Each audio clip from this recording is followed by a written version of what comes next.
Bonjour à toutes et à tous. Aujourd'hui, nous nous retrouvons dans une édition spéciale de E=MN sur le développement durable et la gestion des déchets dans la ville de Caen. Nos envoyés spéciaux sont allés interviewer des habitants ainsi que des professionnels pour mieux connaître leur organisation dans le traitement de leurs déchets. Un reportage signé Brieux Rouault, Nicolas Richet et Gaëtan Sadat. Et bonjour à tous, aujourd'hui on se retrouve dans le centre de Caen. On allait interviewer quelques personnes dans la rue, juste pour parler de recyclage. Donc c'est parti, on va voir ce que ça fait. Quel est le degré d'importance que vous portez au développement durable et la gestion des déchets en général? Sur une échelle de 1 à 10 à peu près. De 1 à 10, je mettrais 9. 9, ok. Je gonfle un petit peu le chiffre, mais je crois que c'est nécessaire dans la mesure où il y a vraiment urgence sur la matière.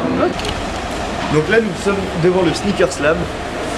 C'est un concept store canet créé par Maxime Tonnet qui consiste en la rénovation et la customisation de chaussures. Donc nous, ce qui nous intéresse pour notre vidéo, c'est la partie rénovation de chaussures, puisque ça permet aux canets de redonner une seconde vie à leurs chaussures. Ce qui est bien dans ce concept store, c'est qu'ils n'utilisent que des produits biodégradables et ils ont très peu de déchets. Donc on va aller les questionner. Pour le nettoyage, on n'utilise pas d'eau. On a des produits éco-responsables, comme disait Maxime. Et les seuls déchets qu'on peut avoir, finalement, c'est des lingettes qui sont biodégradables.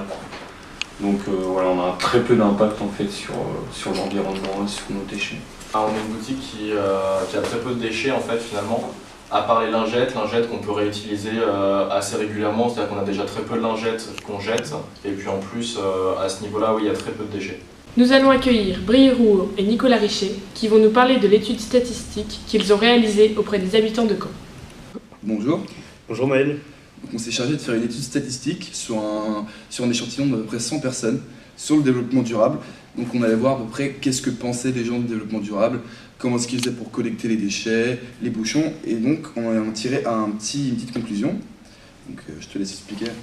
En effet, on a pu voir qu'au sein de la population caennaise, de nombreuses personnes étaient plutôt concernées, se sentaient plutôt concernées par le développement durable.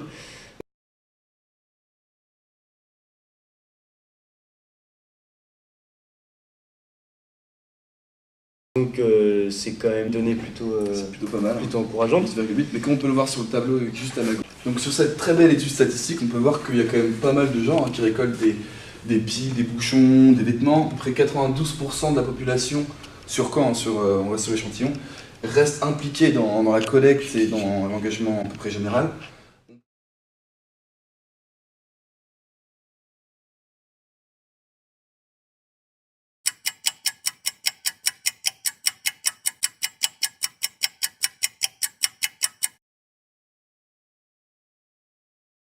Bonjour Gaëtan, donc que pouvez-vous nous dire sur le compost à Caen? Nous avons remarqué que dans le centre-ville, les habitants ne possèdent pas un compost.